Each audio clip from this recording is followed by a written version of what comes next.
Hi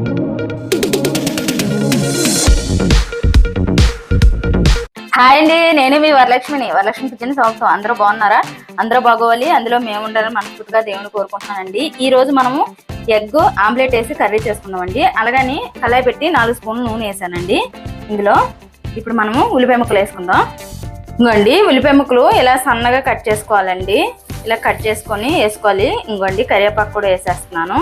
ఉల్లిపాయ ముక్కలు, కరివేపాకు, 3 పచ్చిమిరకాయలు కట్ చేశానండి. ఆ పచ్చిమిరకాయలు కూడా వేసేస్తున్నాను. ఇవ్వండి, ఉల్లిపాయ మొత్తం వేసేసాం కదా. ఇప్పుడు మనం ఇది కలుపుకుందాం. ఇందులోనే ఒక 1/2 చెంచా జీలకర్ర వేస్తున్నానండి. ఏమేమండి, జీలకర్ర వేస్తాను. ఇవ్వండి, బాగా ఏగిపోవాలి. ఉల్లిపాయ ముక్కలు బ్రౌన్ కలర్ వచ్చేలాగా వేగాలి. ఇవ్వండి, కొంచెం ఉల్లిపాయ ముక్కలు వేగాయి కదా, 1 స్పూను అల్లం పేస్ట్ కూడా వేస్తున్నానండి. ఆ అల్లం పేస్ట్ కూడా మనం పచ్చివాసన పోయే వరకు వేపుకోవాలండి. చూడండి, ఇలాగా ఈ ఉల్లిపాయ ముక్కలతో పాటుగా ఏగిపోద్దండి, పచ్చివాసన లేకంటే అల్లం పేస్ట్ కూడా. ఇవ్వండి, ఉల్లిపాయ ముక్కలు కూడా ఏగిపోయాయి కదా. ఇప్పుడు మనము సన్నగా తరిగి పెట్టుకున్న టమాటా కూడా వేసేస్తున్నానండి. ఈ టమాటా గుజ్జు కూడా మనం ఇలా వేసేసుకోవాలి. మొత్తము వేసేసుకొని కలిపేసుకుందామండి. మొత్తం ఇలా కలిసిలాగా కలిపేసుకోవాలి. ఇవ్వండి, ఇలా కలుపుకున్నాం కదా. ఇందులో మనం ఇప్పుడు ఉప్పు, కొంచెం పసుపు వేసుకుందామండి. ఇవ్వండి, రుచికి సరిపడిన ఉప్పు కూడా వేసేస్తున్నాను. అలాగే కొంచెం పసుపు కూడా వేసేస్తున్నాను. ఇప్పుడు ఇది వేసేసాం కదండి. ఇలా కలిపేసుకొని ఒక 5 నిమిషాలు మనం మూత పెట్టుకోవాలండి. ఈ టమాటాలో ఉన్న నీరంతా ఇంకిపోయేలాగా ఇది మనము 5 నిమిషాలు మూత పెట్టేసుకుందామండి. చూడండి, మొత్తం కలిసిపోయింది కదా ఉప్పు పసుపు. ఇప్పుడు 5 నిమిషాలు మనం మూత పెట్టేసుకుందాం.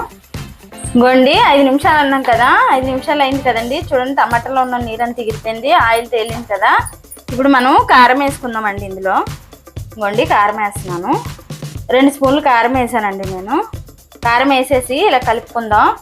కలుపుకొని 1 నిమిషం పాటు ఉంచుకొని కొంచెం వాటర్ వేసుకుందామండి. ఇందులో ఇంకోండి, నీళ్లు పోస్తున్నాను. ఇంకోండి, నీళ్లు పోసుకున్నాం కదా. ఇలా కలుపుకొని ఒక 5 నిమిషాలు మనము ఇది మూత పెట్టేసుకుందామండి, దగ్గరికి అయ్యేలాగా.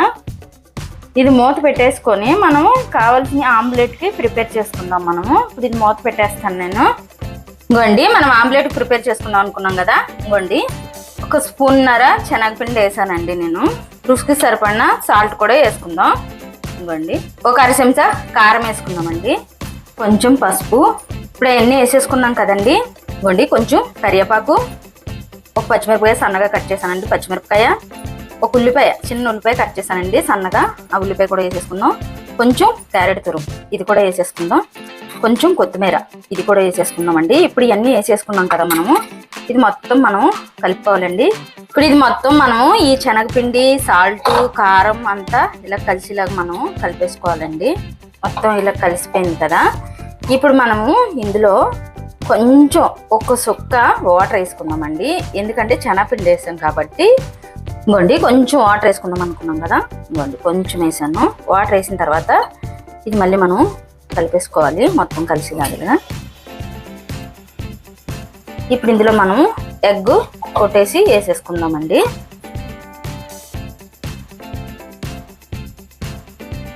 అలాగే మనం 3 గుడ్లు తీసుకున్నానండి నేను. ఈ 3 గుడ్లు కూడా మనము ఇలా కొట్టేసుకొని ఇవన్నీ వేసేసుకున్నాం కదండి. ఈ గుడ్లు కూడా 3 వేసేసుకున్నాం కదా. ఇప్పుడు ఇది మనం మొత్తం ఇలా కలిసిలా కలిపేసుకోవాలండి. ఈ ఉల్లిపాయలు, క్యారెట్ అంతా మసాలా ఇలా. ఇది 5 నిమిషాలు అన్నాం కదా. ఇది ఇంకా 5 నిమిషాలు దగ్గరికి అయిపోయిందండి. ఇది ఇంకా కొంచెం దగ్గరికి అయ్యి లోపల ఇంకో 2 నిమిషాల్లో మనం ఆమ్లెట్ వేసుకొని రెడీ పెట్టుకుందామండి. మూత పెట్టేస్తున్నాను. ఇప్పుడు ఆమ్లెట్ వేసేసుకుందామండి. ఇవ్వండి, ఆమ్లెట్కి వేయడానికి పెనం పొయ్యి మీద పెట్టానండి. నూనె వేస్తున్నానండి. ఇవ్వండి, 2 స్పూన్లు నూనె వేసానండి. ఇవ్వండి, నూనె వేసుకున్నాం కదా, వేడెక్కింది. ఇప్పుడు ఆమ్లెట్ వేసేస్తున్నానండి నేను. ఆమ్లెట్ వేసేసాం కదా. ఇది సిమ్లోనే ఉంచాలండి, ఐలో పెట్టకూడదు. సిమ్లో అయితే బాగా ఉడుకుతుంది.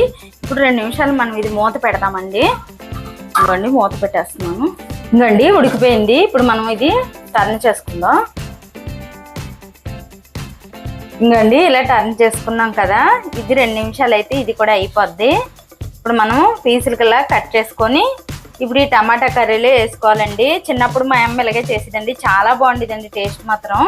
ఇలాగా ఈ ఆమ్లెట్ వేసుకొని టమాటా వేసి కర్రీ చేస్తే మాత్రం సూపర్గా ఉంటుందండి. టేస్ట్ మాత్రం చాలా బాగుంటుంది. చూడండి ఎంత బాగా వచ్చేస్తుందో. ఇవ్వండి ఇలా అడవాలండి, అడిస్తుంటే లోపల ఉన్న పచ్చివాసన కూడా పోతుంది, చాలా బాగుంటుంది అలా చేసుకుంటే మాత్రం. ఇంకోండి అయిపోయింది, మనం ప్లేట్లో తీసేసుకుందాం. ఇంకోండి ఇప్పుడు ఈ ఆమ్లెట్ మనకు కావాల్సిన సైజులో పీసులు కట్ చేసుకుందామండి. ఇంకోండి ఇలా కట్ చేసుకోవాలి. ఇప్పుడు మనకి ఏ సైజు కావాలో ఆ సైజు ఇలా కట్ చేసుకుందామండి. టేస్ట్ మాత్రం చాలా బాగుంటుందండి ఇలా చేసుకుంటే.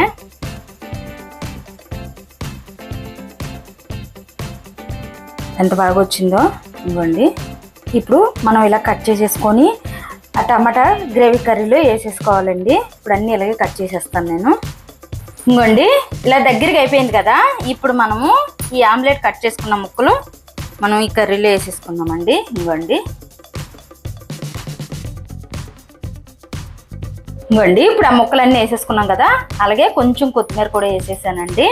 వేసేసి కలిపేసుకొని ఇలాగా మొత్తం కలిసిలాగా ఇలా కలిపేసుకొని 1 నిమిషం పాటు ఉంచుకొని స్టవ్ ఆపేసుకోవడమేనండి. టేస్ట్ మాత్రం చాలా బాగుంటుంది ఇలా చేసుకుంటే. ఆమ్లెట్ టమాటా కర్రీ సూపర్గా ఉంటుంది. టేస్ట్ మాత్రం చపాతీ కానీ, పులక కానీ, రోటీకి కానీ, వేడి వేడి అన్నంలో కానీ ఎక్సలెంట్గా ఉంటుందండి. ఇలా చేసుకుంటే మాత్రం చాలా బాగుంటుంది. ఆమ్లెట్ టమాటా కర్రీ సూపర్గా ఉంటుంది. చూడండి ఎంత బాగా వచ్చిందో, ఎమ్మీగా వచ్చింది. ఇంక ఇలాగ అయిపోయిందండి. ఇంక ఇది మనము స్టవ్ ఆపేసుకుందాం. నచ్చితే లైక్ చేయండి, షేర్ చేయండి, కామెంట్ చేయండి, సబ్స్క్రైబ్ చేయండి. కాకపోతే ఒకసారి ట్రై చేయండి ఎలా ఉంటుంది అన్నది. టేస్ట్ మాత్రం అదిరిపోద్ది.